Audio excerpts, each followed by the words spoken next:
ಇನ್ನು ರಾಜ್ಯ ಕಾಂಗ್ರೆಸ್ ವಿಚಾರಕ್ಕೆ ಬರೋಣ. ಒಂದಷ್ಟು ಡೆವಲಪ್ಮೆಂಟ್ ಆಗ್ತಾ ಇದೆ. ರಾಹುಲ್ ಗಾಂಧಿ ಅವರ ಜೊತೆಗೆ ಸಿಎಂ ಡಿಸಿಎಂ ಬಂದು ಚರ್ಚೆ ಮಾಡಿದ ಮೇಲೆ ಇದರ ಜೊತೆಗೆ 3 ದಿನಗಳ ವಿಶೇಷ ಅಧಿವೇಶನ ನಡೆಸೋದಕ್ಕೆ ಸಂಪುಟ ಸಭೆಯಲ್ಲಿ ನಿರ್ಧಾರ ಮಾಡಲಾಗಿದೆ. ಯಾವತ್ತು ಅಂತಂದ್ರೆ ಜನವರಿ 27, 28, 29 3 ದಿನ ವಿಶೇಷ ಅಧಿವೇಶನ ನಡೆಯುತ್ತೆ. ಜಂಟಿ ಸದನವನ್ನು ಉದ್ದೇಶಿಸಿ ರಾಜ್ಯಪಾಲರು ಭಾಷಣವನ್ನ ಮಾಡ್ತಾರೆ 27ನೇ ತಾರೀಕು ಮೊದಲ ದಿನ.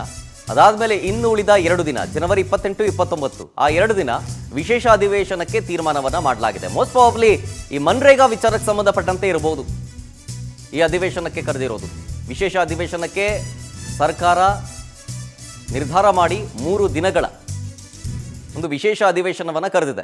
ಜನವರಿ 27, 28, 29 3 ದಿನಗಳ ಕಾಲ ನಡೆಯುತ್ತೆ.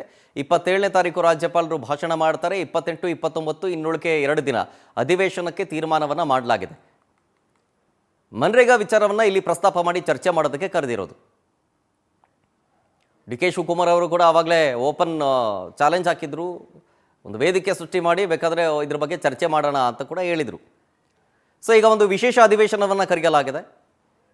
ಹೆಸರು ಬದಲಿಸಿದ ವಿಚಾರ ಸಂಬಂಧ ಇದರಲ್ಲಿ ಚರ್ಚೆ ಆಗ್ಬೋದು ಸ್ಪೆಷಲ್ ಅಧಿವೇಶನದಲ್ಲಿ.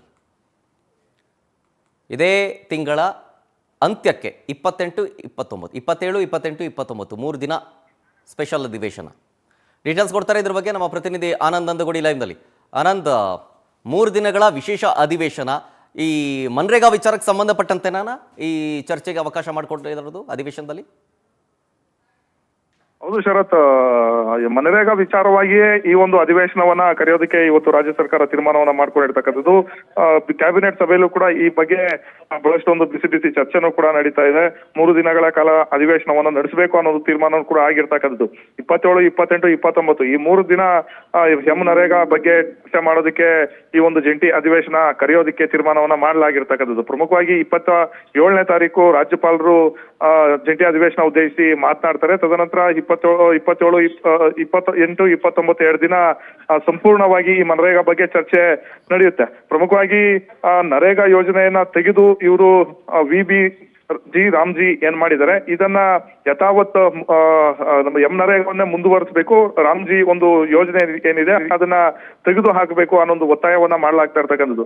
ಈಗಾಗಲೇ ಸಿಎಂ ಸಿದ್ದರಾಮಯ್ಯನವರು ಕೇಂದ್ರ ಸಚಿವರಿಗೆ, ಪ್ರಧಾನಿ ಮೋದಿ ಅವರಿಗೂ ಕೂಡ ಪತ್ರ ಬರೆದು ಜಿ ರಾಮ್ಜಿಯಲ್ಲಿ ಇರ್ತಕ್ಕಂಥ ಕೆಲವೊಂದು ಲೋಪದೋಷಗಳೇನಿದೆ ಅದೆಲ್ಲವನ್ನೂ ಕೂಡ ಎತ್ತಿ ಹಿಡಿದಿರ್ತಕ್ಕಂಥದ್ದು. ಜೊತೆಗೆ ನರೇಗಾ ಯೋಜನೆ ಅದರ ಅಡಿ ಕೋಟ್ಯಾಂತರ ಜನರಿಗೆ ಈಗಾಗಲೇ ಕೆಲಸವನ್ನ ಕೊಟ್ಟಿದೀವಿ, ಆಗ್ಲೇ ಬಹಳಷ್ಟು ಒಂದು ಅಭಿವೃದ್ಧಿ ಕೆಲಸಗಳು ಆಗಿದೆ. ಜೊತೆಗೆ ಎಲ್ಲಾ ಒಂದು ಅನುದಾನವನ್ನ ಕೇಂದ್ರ ಸರ್ಕಾರವೇ ಭರಿಸ್ತಾ ಇತ್ತು.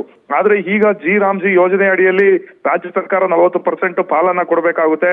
ಜೊತೆಗೆ ಎಲ್ಲೆಲ್ಲಿ ಕೆಲಸ ಆಗಬೇಕು ಅನ್ನೋದನ್ನ ಹಿಂದೆ ರಾಜ್ಯ ಸರ್ಕಾರಗಳು ನಿರ್ಧಾರ ಮಾಡ್ತಾ ಇದ್ವು. ಆದ್ರೆ ಈಗ ಜಿ ರಾಮ್ಜಿ ಯೋಜನೆ ಅಡಿ ಕೇಂದ್ರ ಸರ್ಕಾರವೇ ಎಲ್ಲಿ ಯಾವ ಜಿಲ್ಲೆಗಳಲ್ಲಿ ಯಾವ ಪ್ಲೇಸ್ ನಲ್ಲಿ ಕೆಲಸ ಆಗಬೇಕು ಅನ್ನೋ ತೀರ್ಮಾನ ಮಾಡ್ತಾರೆ. ಹಾಗಾಗಿ ಅವ್ರಿಗೆ ಸ್ಥಳೀಯವಾಗಿ ಪಂಚಾಯಿತಿ ಮಟ್ಟದಲ್ಲಿ ಯಾವುದೇ ರೀತಿಯ ಮಾಹಿತಿಗಳು ಇರೋದಿಲ್ಲ ಅನ್ನೋ ಒಂದು ಆರೋಪವನ್ನು ಕೂಡ ರಾಜ್ಯ ಸರ್ಕಾರ ಮಾಡ್ತಾ ಇರ್ತಕ್ಕಂಥದ್ದು.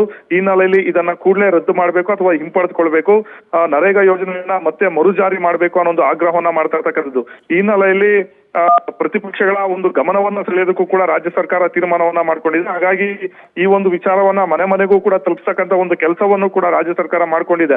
ಇದೇ ಒಂದು ತಿಂಗಳಲ್ಲಿ ಹಳ್ಳಿಯಲ್ಲೂ ಕೂಡ ಪಾದಯಾತ್ರೆ ಮಾಡೋದಕ್ಕೂ ಕೂಡ ರಾಜ್ಯ ಸರ್ಕಾರ ತೀರ್ಮಾನವನ್ನ ಮಾಡ್ಕೊಂಡಿರ್ತಕ್ಕಂಥದ್ದು. ಜೊತೆಗೆ ಪ್ರತಿಪಕ್ಷಗಳಿಗೆ ಒಂದು ಟಕ್ಕರ್ ಕೊಡ್ತಕ್ಕಂಥ ಒಂದು ನಿಟ್ಟಿನಲ್ಲಿ, ಹಾಗೆ ನರೇಗಾ ಯೋಜನೆ ಮರುಜಾರಿ ಮಾಡಿದ್ರೆ ಯಾವ ರೀತಿ ಅನುಕೂಲ ಆಗುತ್ತೆ ಅನ್ನೋ ಒಂದು ವಿಚಾರವನ್ನ ಜನಸಾಮಾನ್ಯರಿಗೆ ತಿಳಿಸ್ತಕ್ಕಂಥ ಒಂದು ನಿಟ್ಟಿನಲ್ಲಿ ಈ ಒಂದು ಅಧಿವೇಶನವನ್ನ ಕರೆಯಲಾಗಿರ್ತಕ್ಕಂಥದ್ದು. Thank you Anand ಡೀಟೇಲ್ಸ್ಗಾಗಿ.